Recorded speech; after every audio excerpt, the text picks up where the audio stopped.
agradecer o convite do CFT para estar aqui. Gostaria de agradecer a audiência de todos e de todos que estão acompanhando também pela internet. É sempre uma boa oportunidade estar discutindo sobre essa temática, uma temática que faz parte do nosso dia a dia. Mas a manifestação do senador me lembrou de fazer uma coisa, acho que foi uma impropriedade, porque quando o cerimonial tinha me pedido o currículo, ele sempre pede mini currículo. E eu encaminhei o mini currículo padrão. E eu vi ele falando sobre as escolas técnicas e eu preciso então fazer um acréscimo. Eu sou amazonense e lá no Amazonas temos um centro de referência em educação muito antigo e conhecido, que é a Escola Técnica Federal do Amazonas, hoje é a Cefet. O meu pai foi técnico em eletrotécnica lá. A minha mãe foi técnica lá. E quando eu e meus irmãos crescemos, a minha irmã fez técnica também de informática na UNED, a unidade descentralizada que fica no Distrito Industrial. O meu irmão também fez escola técnica. E eu também fiz curso técnico no então Instituto de Tecnologia do Amazonas, hoje integrado à Universidade do Estado do Amazonas. Então, eu falo para vocês também como técnico. Conquanto tem a formação superior tecnológica, eu achei interessante poder fazer uma contextualização mais adequada.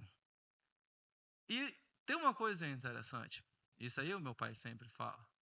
Ele diz que a formação técnica nos permite fazer uma compreensão mais adequada do direito, porque nós técnicos temos um pensamento cartesiano. Essa é a frase dele.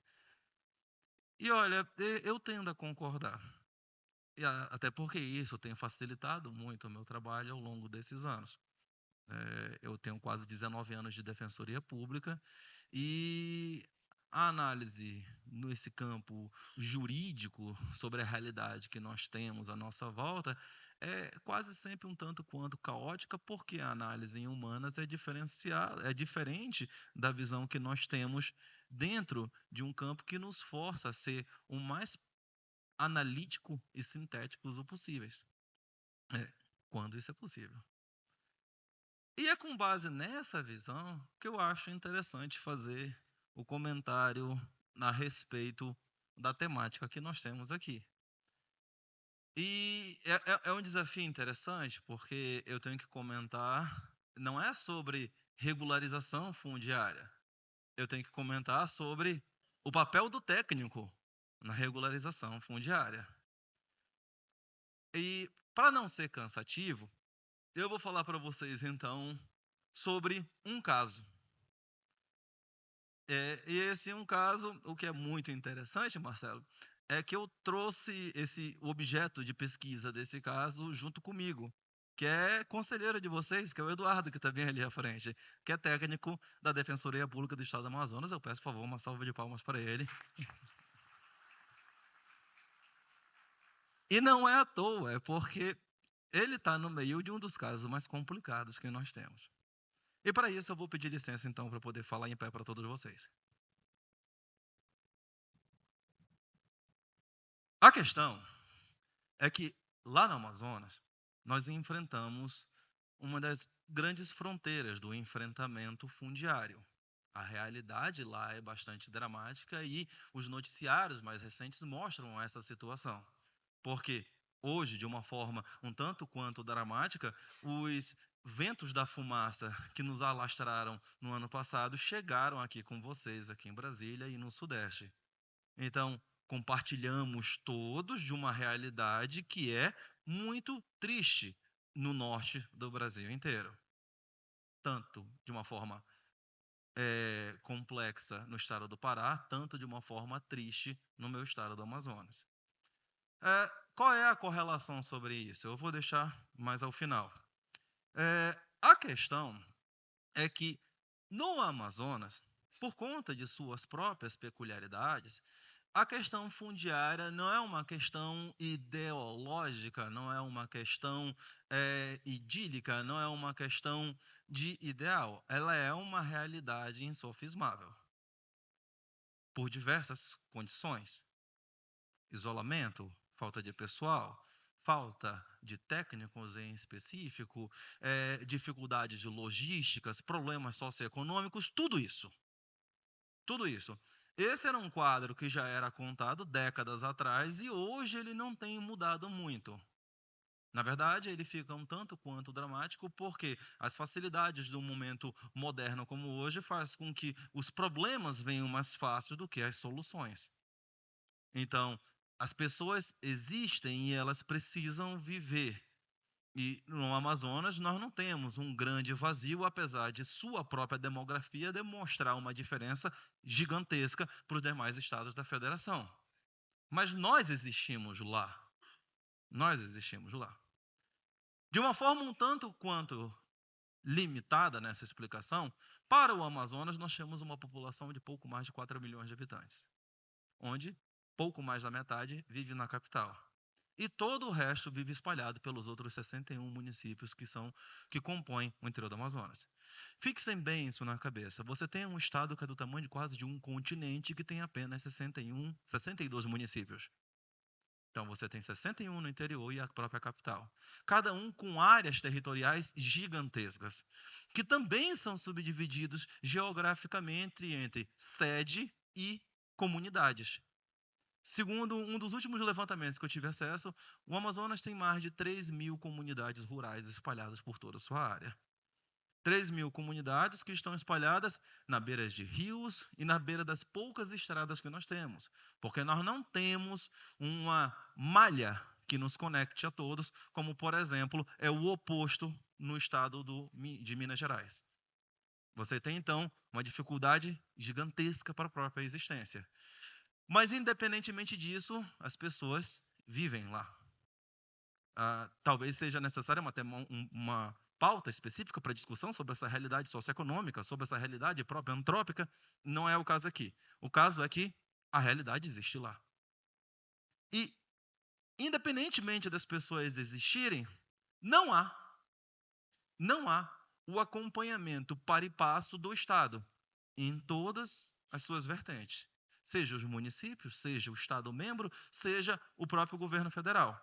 Há um esforço constante das instituições em correr atrás do prejuízo e tentar remediar a situação existente. Simplificando.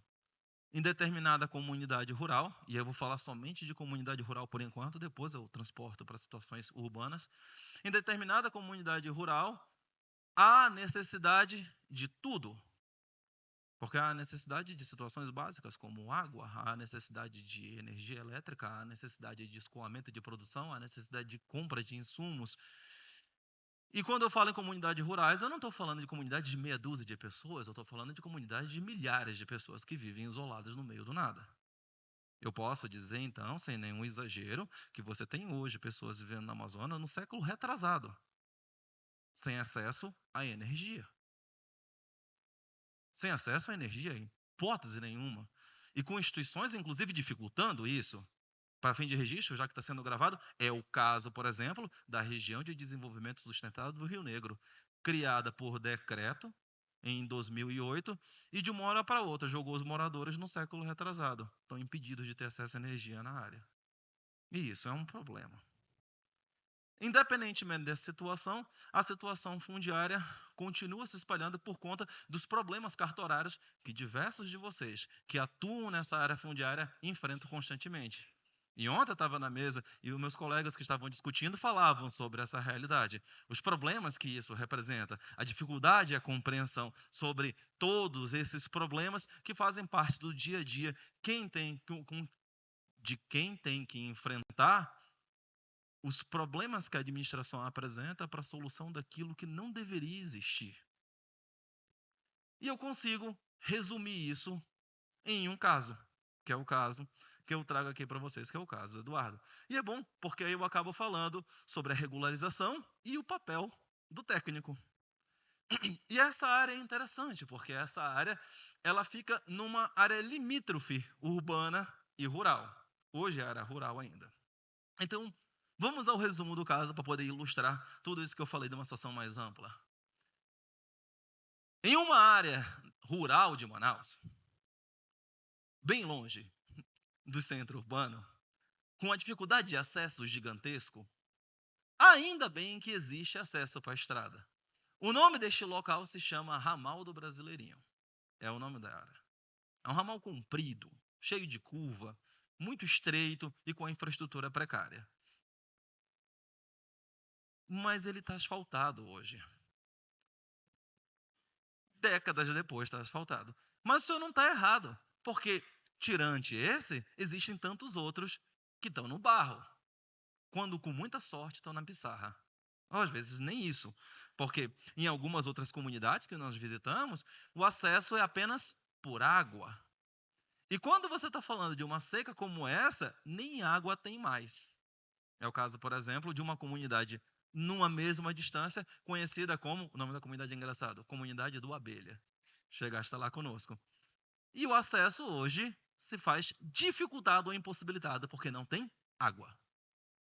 E é interessante destacar isso, porque as pessoas falam, e é muito comum dizer, lá no Amazonas, os rios são as estradas, quando não está na seca. Porque quando está na seca, nem isso. Mas a nossa temática não é discutir isso, é discutir a regularização. E no caso do Brasileirinho, o que aconteceu? Por conta da possibilidade de expansão urbana, por conta da possibilidade de se pensar na instalação de hidrovias na área, se começou um processo especulativo. E aí começa um dos problemas que há o choque entre a realidade que existe de fato e a realidade cartorária ou registral. Por quê?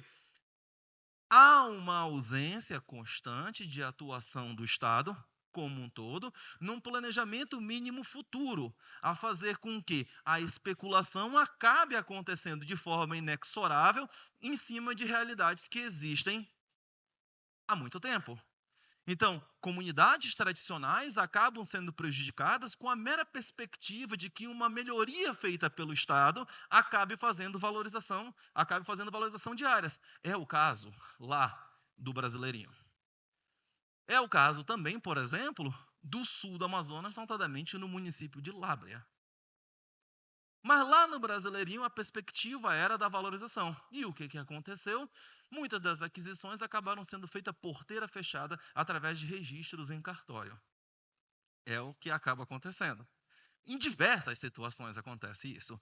O Amazonas tem diversos exemplos dessa situação, como é o caso. Aí eu deixo depois o acesso às minhas redes sociais para quem deseja perguntar. Aí eu dou as informações sobre os casos específicos que eu não vou falar aqui. É o caso da chamada, abre aspas, invasão paulista que aconteceu no município de Presidente Figueiredo. Porque lá, com o planejamento da instalação de Baubina, a segunda usina hidrelétrica mais danosa ao meio ambiente do planeta, se sabia da alagação que ia se fazer e se promoveu uma venda e compra em cartórios de áreas que jamais foram ocupadas. Situação mais ou menos semelhante acontece no Brasileirinho. E lá no Brasileirinho, uma empresa imobiliária compra uma vasta área de terra de uma madeireira que então já estava falida.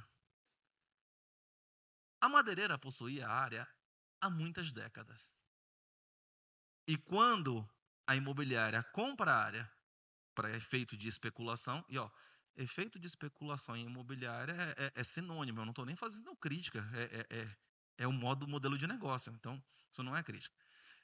Para efeito de especulação, se tem dentro da área diversas comunidades, em especial uma, num chamado Subramal 12. Ela não tem nem nome, é a comunidade do Subramal 12 do Ramal do Brasileirinho. Esse é o nome. Nessa comunidade, tinha de tudo lá. Tem de tudo lá. Tem gente que produz gado, tem gente que produz ovelha, tem gente que produz abelha, tem gente que produz mel, além da abelha mesmo, que produz frutas e produz tudo. Então, é uma comunidade produtora rural. Qual é o investimento que o Estado deu àquela comunidade? Nenhum.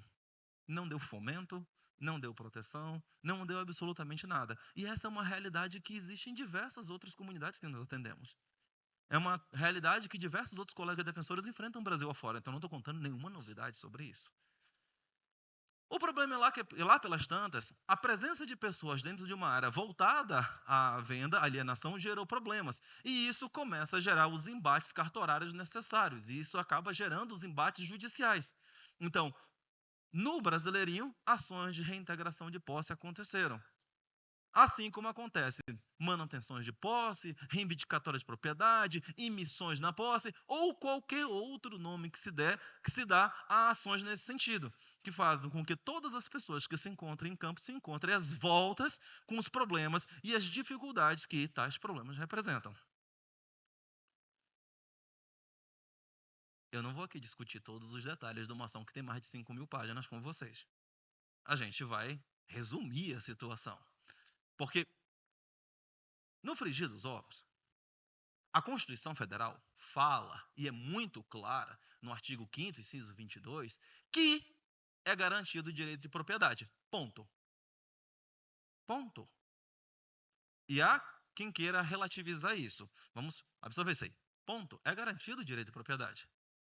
Só que o inciso 23 traz uma observação importante, da mesma própria Constituição. Essa propriedade deve atender à função social. Então, da análise de ambos os dispositivos, se faz toda a construção legislativa que permite fazer a tradução sobre o tratamento brasileiro no direito imobiliário, tendo em vista tanto a proteção inexorável à propriedade, quanto também a sua ponderação quanto à sua função social. É isso. É daí que, por exemplo, se extrai no inciso seguinte as condicionantes para uso capião, que nada mais é do que a consagração da função social sob a propriedade que não a exerceu. E, de novo, existem diversos assuntos a discutir sobre isso, mas a gente vai parar nesse exemplo. Então, a nossa análise institucional, ela não é uma análise maniqueísta. A gente não pode fazer análise maniqueísta. Não há bonzinhos e malvados. Há a realidade e há a legislação. O nosso tratamento é eminentemente legislativo. E depois de muito embate, acontece uma situação, porque o embate judicial estava acontecendo. A imobiliária de um lado e com toda a sua força, com toda a documentação, porque não houve ilegalidade na compra da imobiliária. A compra foi regular. A questão é que não se previu, no momento da compra, a existência. Ou se previu e se ignorou. Sobre a situação eu conto depois. Se previu e se ignorou. O que também não difere muito. No frigir dos ovos você tem um problema lá acontecendo. E chegamos a um ponto de inflexão. O representante jurídico da empresa diz: olha, se a gente for nessa briga, a gente não termina nunca. A gente não termina nunca. Porque o processo judicial ele é interessante. Eu sou processualista, eu sou civilista, então o processo judicial ele é uma história sem fim. Teoricamente, você pode levar décadas tratando uma demanda civil, e olha que no final da demanda você ainda pode ter rescisória ou querela nulitatis. Então, as demandas judiciais elas acabam tendo um problema muito longo, notadamente quando elas enfrentam questões ou situações de natureza coletiva, como essa. Porque no caso do Brasileirinho, nós estamos falando de mais de 300 lotes lá. Nós estamos falando de... São 273, né? Isso. Exatamente. Vamos botar em torno de 300, então. Tá? Em torno de 300, que a gente tem aqueles não regularizados, aquele pessoal tá. Então, em torno de 300 lotes lá. É uma comunidade razoável. Então, a imobiliária autoriza a conversar com a defensoria. Vamos, então, baixar as armas e vamos partir para a composição. Que coisa boa. Que coisa muito boa. Que coisa muito boa. E isso tem que ser saudado. O problema é, como é que a gente vai fazer isso? Porque a situação de fulano não é a mesma situação de cicrano. A situação de A não é a mesma situação de B. Porque se a gente está falando em reconhecimento da usucapião, que é o caso que estava se observando por lá, o reconhecimento da usucapião ela não pode ser feito de forma uniforme para todo mundo. Tem gente que entrou no ano, tem gente que entrou no outro. Teve gente que entrou sob uma condição, teve gente que entrou sob outra. Teve gente que alienou a posse e você tem que observar se a acesso possessiones é legal ou não. Então, há uma verdadeira caldo de situações que precisa ser observada. E, de novo, como bem coloquei aqui para vocês, conquanto seja técnico, eu não sou técnico agrimensor. Tá? Eu sou técnico na área de processamento de dados. Tá? Eu sou técnico em processamento de dados, tecnólogo em processamento de dados, ou para alguns, quando eu dou de enxerido, analista de sistemas. Só. Em campo, Eu não faço a menor ideia. E o problema inteiro é que há muita gente discutindo sobre regularização fundiária, e aqui eu vou fazer um pausa sobre a história para poder contar sobre regularização. Há muita gente discutindo sobre regularização que não entende toda a pleiade necessária para a discussão da temática.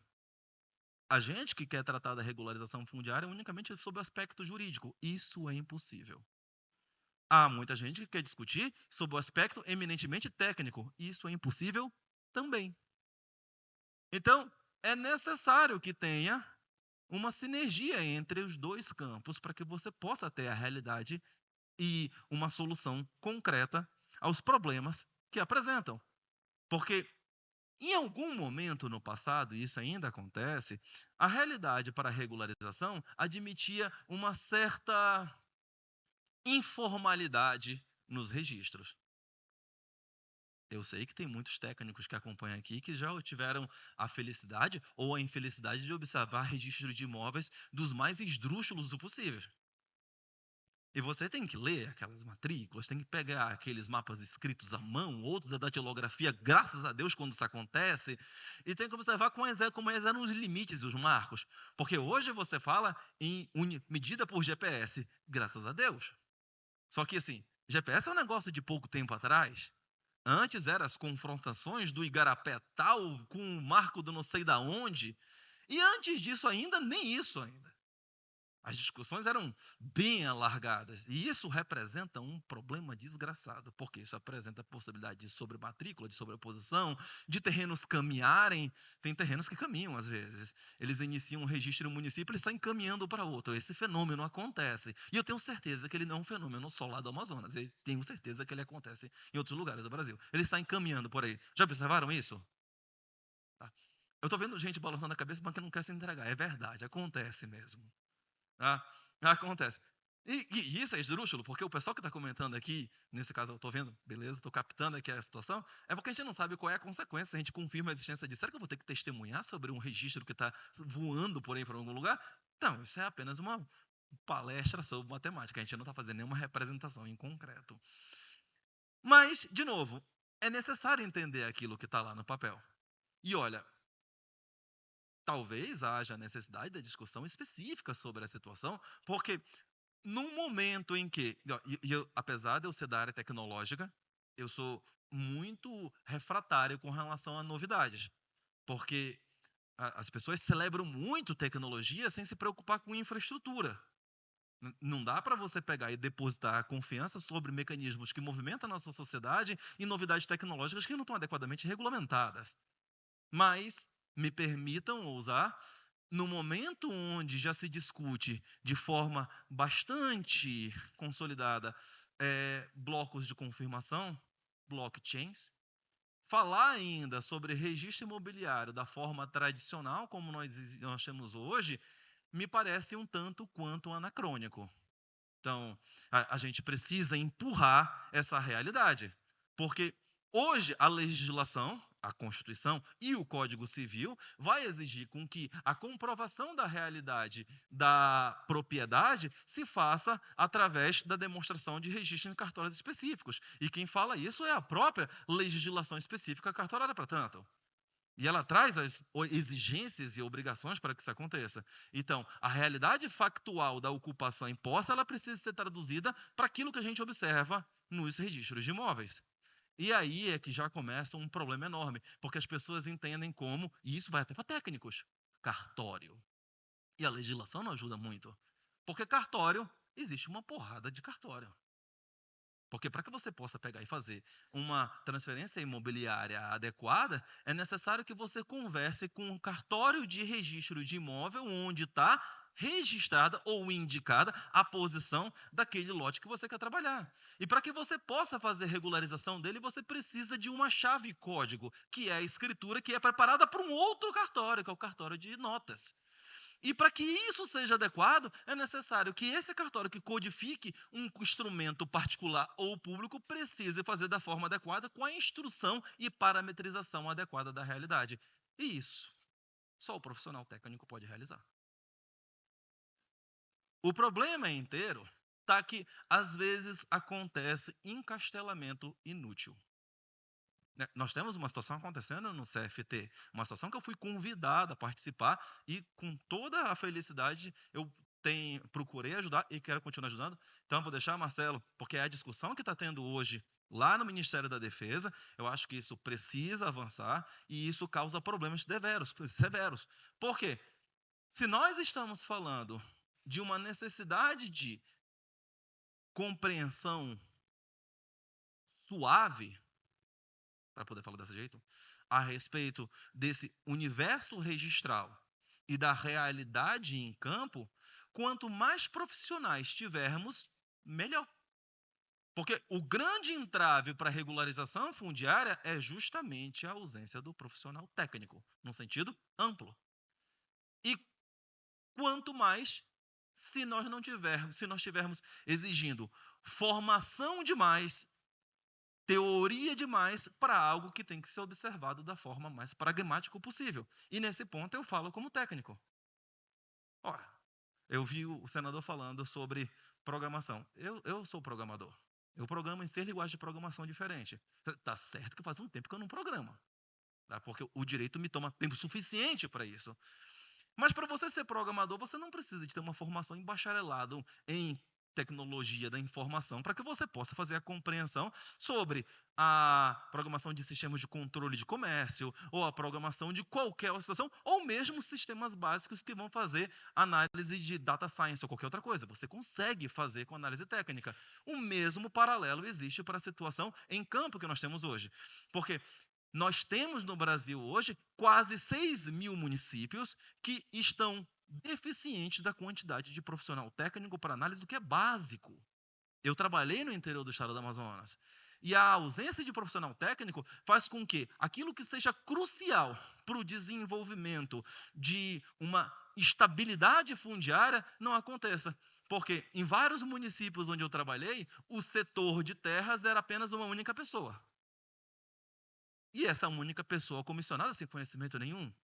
E o grande problema todo é o que é a seguinte, a ausência de quadros. Então nós precisamos estar produzindo e nós estamos precisando ter técnicos aos borbotões para que nós tenhamos condição e disponibilidade para fazermos com que algo que é tão essencial deixe de ser tão complexo. Por que eu trato disso? Porque na minha instituição, a Defensoria, que melhorou ao longo dos anos, e na Defensoria eu sou defensor, nós temos o defensor geral, eu sou um defensor de uma parte específica da Defensoria, sou defensor de tutelas coletivas. Na minha instituição, nós temos um corpo tanto de engenheiros quanto um corpo de técnicos. E nesses casos, onde exige uma análise massiva da realidade, nós temos uma situação que talvez a própria peculiaridade do que eu esteja dizendo aqui acabe se traduzindo no trabalho direto do técnico, justamente pelo pragmatismo que ele representa. É o caso do Brasileirinho. Na hora que a gente teve que sentar para analisar o caso a caso, para tirar, fazer o braçal, ir para campo, levantar drone, fazer marcos, fazer o cara crachar entre o papel e a localidade física, nós precisamos que alguém vá em campo e faça isso com o desenrolar da experiência e o desenrolar da praticidade. Neste caso nosso, foi o Eduardo. O Eduardo andou em mais de 260 lotes rurais. Eu não estou falando de 260 lotes urbanos que são pequenos. Estou falando de 260 lotes gigantescos, analisando cada ponto e confrontação. Esse trabalho foi realizado para poder se permitir fazer análise em campo, porque a regularização fundiária ela pressupõe, a análise registral, para saber em que local eu estou incluindo a comunidade ou a coletividade que eu estou trabalhando. Então, o primeiro e mais importante trabalho num processo de regularização é a análise do perímetro dessa coletividade. No caso, como eu estou falando aqui de comunidade, esse é o trabalho importante.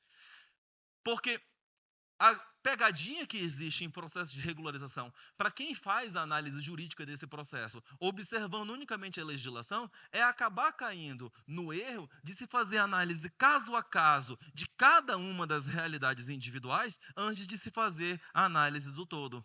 E isso desperdiça muito tempo. Muito tempo. É o caso, por exemplo, que a gente está fazendo no Cueiras.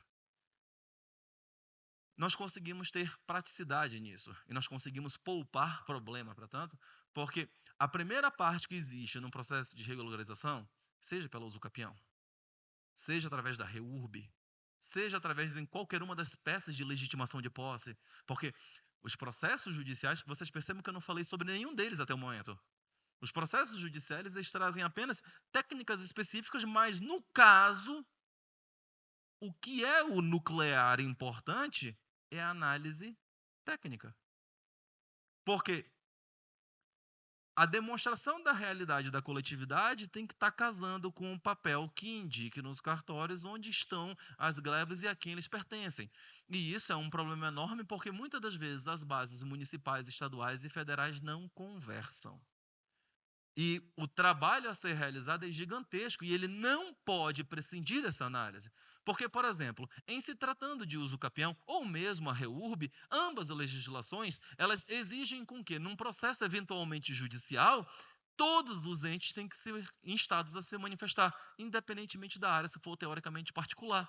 Então, a inexistência de um trabalho prévio faz com que todo um planejamento acabe sendo jogado por terra em um processo judicial, que é, muitas vezes, ímpar, complexo e, por conta disso, demorado. Porque, voltando um pouco ao processo judicial, há um ditado dentro do sistema judiciário brasileiro que não é um ditado brasileiro. É um ditado que diz que o juiz conhece da lei. Abre aspas, em latim, iura novit curia.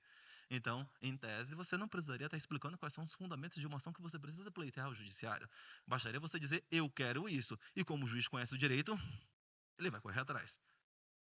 Não é bem assim. Até porque o direito é amplo demais. Então, você precisa especificar claramente aquilo que você está buscando. Você precisa deixar muito claro os pressupostos que você está buscando.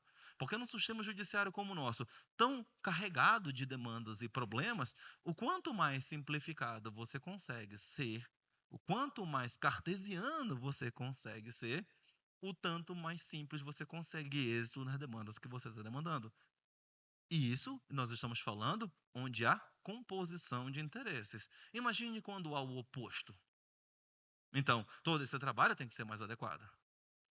Somente depois daí é de se fazer essa análise de conformidade que exige um trabalho muito complicado, é que você consegue efetivamente demonstrar no papel exatamente qual é a realidade cartorária frente à realidade factual.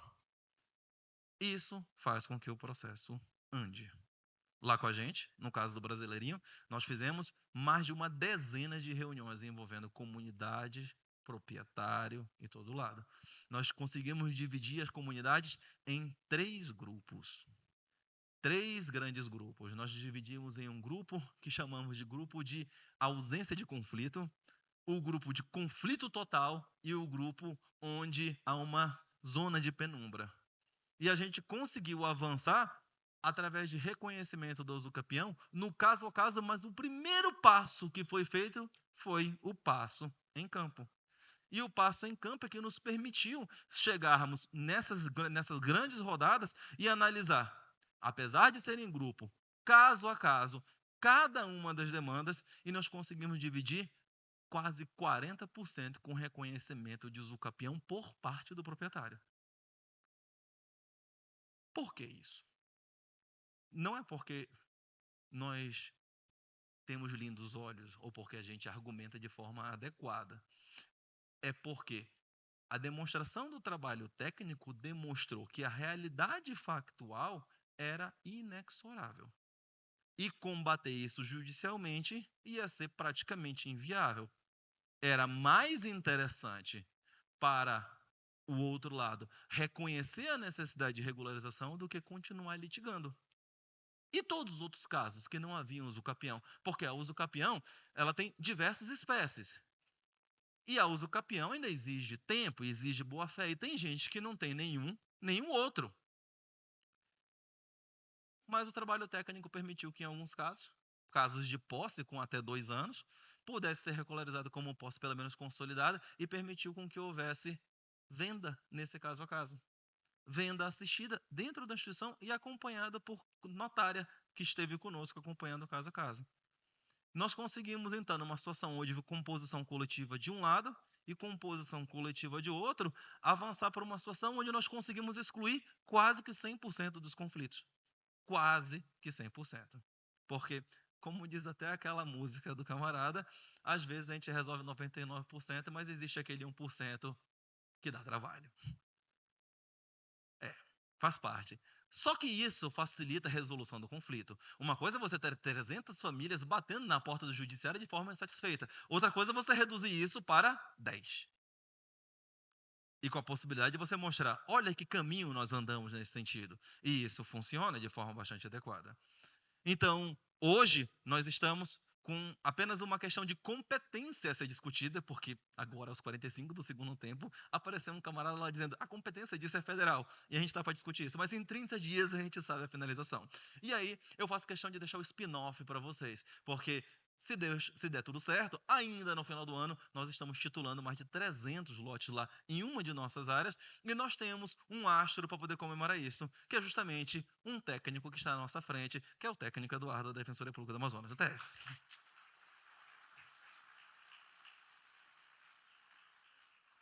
Eu ressalto, não seria possível sem ele. Não seria possível. Porque senão, nós teríamos que discutir sobre isso e jogar para o judiciário a responsabilidade de se fazer a contratação de perito para tanto, e aí começa uma discussão que começa hoje, vai terminar dia 30 de fevereiro. Nunca. Para identificar quem é que vai pagar o negócio e sem responsabilização para tanto. A estruturação, então, de quadros técnicos dentro de instituições particulares ou públicas como a nossa é essencial para o desenrolar de situações. Essa é uma situação que nós entendemos como extremamente paradigmática. E eu estou muito ansioso que nós possamos ter um case desse a documentar. E eu falo, CFT, eu falo, Marcelo, nós vamos ter interesse em mostrar esse case para cá, porque é a demonstração da relevância do trabalho técnico e da importância dentre instrumentos onde a legislação não trabalha bem sobre isso. Hoje, sobre regularização fundiária, nós temos uma quantidade vasta de leis, tanto anteriores a 88 quanto mais recentes, que não explicam detalhadamente quais são os meandros que são necessários para tanto. Porque quando você fala, o processo da REURB inicia como processo administrativo, ela não está dizendo que é necessário um técnico com teodolito. Eu nem sei nem se usam ainda. Tá? É necessário, né? Porque quando eu estudava tinha esse negócio. É necessário que haja engenheiro assim. É necessário que haja análise em cartório. É necessário que você passe. A legislação não traz isso. E o problema é, em grandes cidades como a nossa, isso já é dificultoso. Imagine, então, a grande problemática que existe nesses grandes rincões que nós temos espalhados aí Brasil afora. Qual é a consequência? A consequência é que aquilo que é dificultoso, aquilo que é problemático, acabe ficando para depois. O meu pai costuma brincar dizendo, isso é brincadeira, por favor, tá? Dizendo que existem duas naturezas de problemas, os insolúveis e os que se resolvem por si mesmo. É o como entra a situação da regularização fundiária. Porque você ouve em tudo quanto é lugar. Você pode dar um Google agora sobre regularização fundiária e você vai encontrar uma pá de gente falando sobre isso. Mas a quantidade de resultados é muito pouca. Eu posso fazer um desafio para que vocês possam dizer: você não falou a verdade, Carlos. E você pode me procurar nas minhas redes lá dizendo exatamente isso. Mas a grande maioria dos processos de regularização que existe são processos de regularização que o Estado faz em suas próprias áreas. Ah, mano, isso é fácil. É fácil. É reconhecimento do Estado de ocupações que existem. O INCRA fazia isso tradicionalmente através do Terra Legal. Os estados vão fazer isso tradicionalmente através de suas agências fundiárias e os municípios também.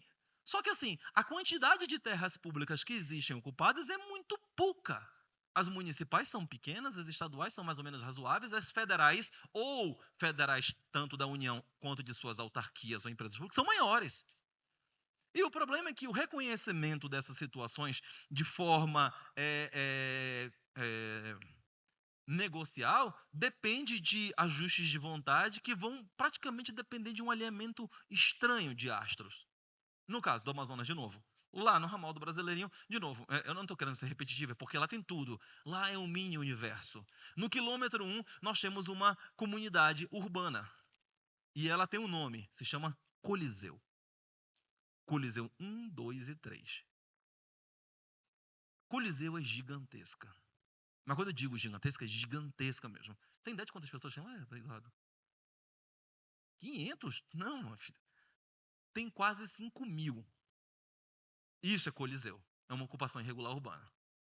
A Coliseu, brutalmente gigantesca, está assentada em cima de uma área da Superintendência da Zona Franca de Manaus. Uma área suframada, uma autarquia federal. Há um interesse, já há pelo menos uma meia dúzia de anos, em se fazer regularização da área. Tirando o trabalho técnico, tem que iniciar todo um trabalho jurídico para tanto. Mas, quando vai se falar em áreas que se integram patrimônio público, é necessário que haja desafetação. E a desafetação exige legislação autorizadora para tanto. Então, o superintendente da Zona Franca de Manaus tem que dizer que entende que aquela área atende à função social hoje com a ocupação, tem que mandar isso, se houver concordância da Procuradoria Jurídica local, para o Ministério específico, que no caso é o Ministério da Fazenda, e vai havendo concordância, envio para o Congresso Nacional para que a legislação desafetadora aconteça. Nesse Congresso que nós temos, que tem preocupações muito mais preocupadas com a irrealidade do que a realidade mesmo, e um dia, quando a galinha cria o dente, a legislação sai.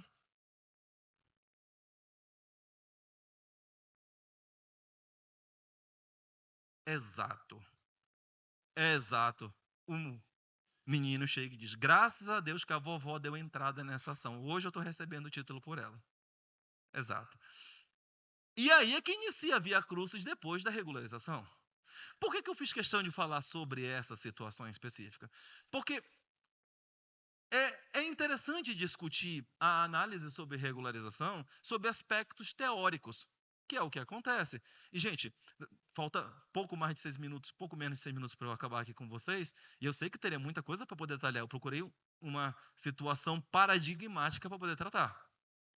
Mas eu queria chamar a atenção com esse exemplo que a preocupação da regularização ela tem que ser feita de uma forma muito mais preocupada do que o resultado, do que com a beleza do que a ideia representa. Eu citei já 2 vezes, eu vou citar a terceira vez Oswaldo Montenegro. É que nem aquela música Lua e Mar. Tá cheio de gente que se encanta muito mais com a rede do que com o mar. E fica perdendo tempo com questões deontológicas ou idílicas referente à regularização, se esquecendo efetivamente aquilo que é o mais importante, o resultado prático. E o resultado prático, que é o que me parece por conta da minha vivência, que é o que me parece por conta do tratamento, que é o que me parece por conta da experiência que nós temos aqui, neste caso concreto, tem que se levar em conta uma análise quadridimensional da situação. O início de um processo não quer dizer que de uma hora para outra ele vai realizar. Ramal do Brasileirinho está conosco em conflito já faz anos. Nós iniciamos o trabalho de composição efetiva em fevereiro do ano passado. Se tudo der certo, oxalá, nós conseguimos resolver final desse ano. 2 anos de trabalho duro, complicado, árduo, cuidadoso, para que nós possamos apresentar um processo de regularização onde há interesse do outro lado numa situação que é de reconhecimento pacífico da existência de comunidades. Imagine isso onde o particular bate o pé. Com o processo judicial que nós temos. Então, o esforço que eu digo, e voltando à temática final que nos interessa aqui, é que o grande papel que o técnico tem no processo da regularização fundiária é fazer o que ele faz de melhor. Conseguir aplicar não só a técnica, mas o pragmatismo a algo que precisa de uma análise pragmática. Muito obrigado. Conselho Federal dos Técnicos Industriais. Sistema CFT-CRTs. Técnico industrial valorizado. Sociedade protegida.